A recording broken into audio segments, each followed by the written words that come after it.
আজ প্রভাতে রবির সাথে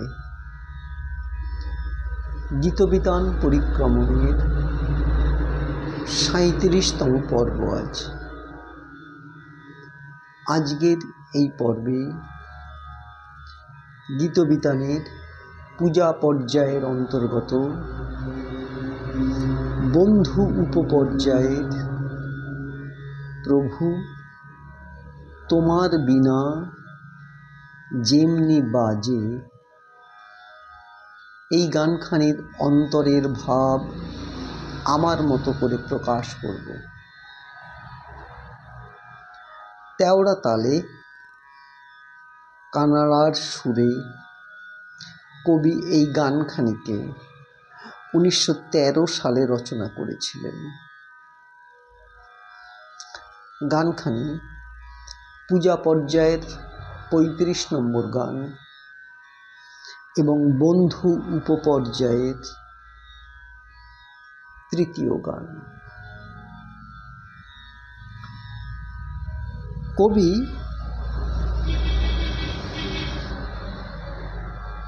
তার বড় আমিকে এখানে প্রভু বলে সম্বোধন করে বলছেন,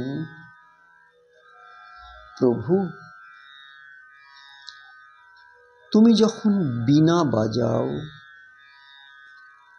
অর্থাৎ তুমি ইচ্ছা প্রকাশ করো, তোমার সেই ইচ্ছা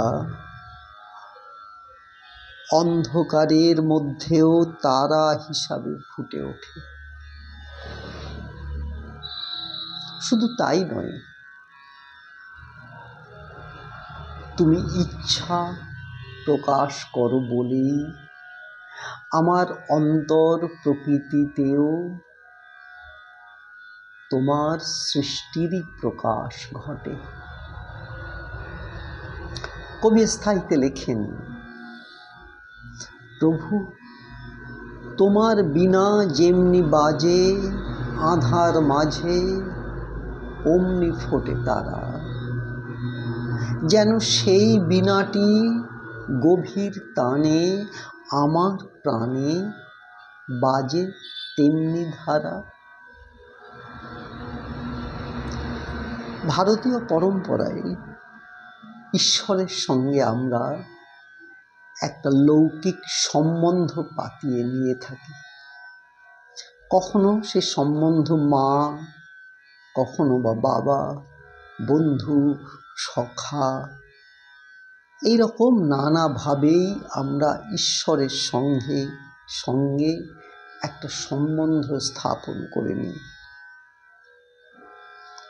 শ্রীমদ্ ভগবদ্ গীতায় বন্ধু শ্রীকৃষ্ণকে অর্জুন সখা বলে সম্বোধন করছেন, আবার প্রভুও বলছেন, এটা আমরা দেখতে পাই। স্থায়ী অংশে কবি যেন তার সখা প্রভুকে বলছেন, তোমার যে সৃষ্টিশীলতা বহির প্রকৃতিকে সাজিয়ে তোলে, অন্তর প্রকৃতিও সেই সাজেই সাজে। গানের অন্তরাতে কবি লিখছেন, তখন নতুন সৃষ্টি প্রকাশ হবে কি গৌরবে হৃদয় অন্ধকারে, তখন স্তরে স্তরে আলোক রাশি উঠবে ভাসি চিত্ত গগন পারে। কবি লেখেন,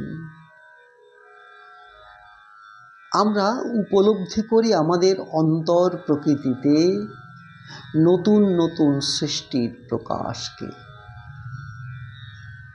আমরা দেখি আমাদের হৃদয়ে আলোক মালায় উদ্ভাসিত হয়ে উঠেছে, কিন্তু আসলে আমাদের অন্তর প্রকৃতিতে এই যে সৃষ্টির খেলা চলে, সে সৃষ্টি তোমারই বাজানো বীণার অনুরণন মাত্র। আমাদের হৃদয়ে যে আলোকের মালা, তা তোমারই আলোর বিকিরণ মাত্র। কবি সঞ্চারিতে লেখেন, তখন তোমারই সৌন্দর্য ছবি ওগো কবি আমায় পড়বে আঁকা, তখন বিস্ময়ের রবে না সীমা, ওই মহিমা আর যাবে না ঢাকা। কবি সম্বোধন করছেন তার বড় আমিকে, স্রষ্টাকে। কবি তার কবিকে বলছেন, হে কবি, আমার অন্তরে যে ছবি, যে সৌন্দর্য, সে তো তোমারই। তুমি তোমার সৌন্দর্যকে আমার মধ্যে দিয়ে প্রকাশ করছো। এই চিরন্তনী ভাব তোমার।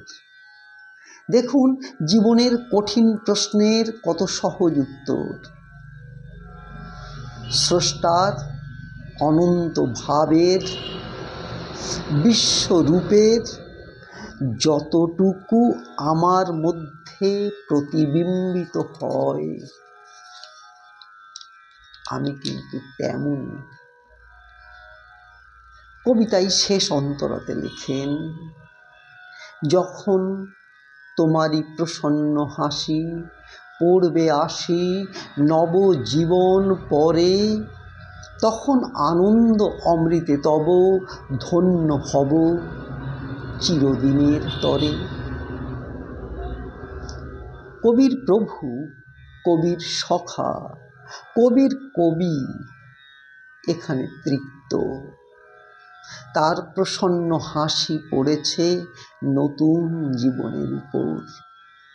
তার প্রসন্নতাই আবার আমাদের কবির নতুন সৃষ্টির প্রেরণা হয়ে দেখা দিয়েছে চিরকালীনভাবে।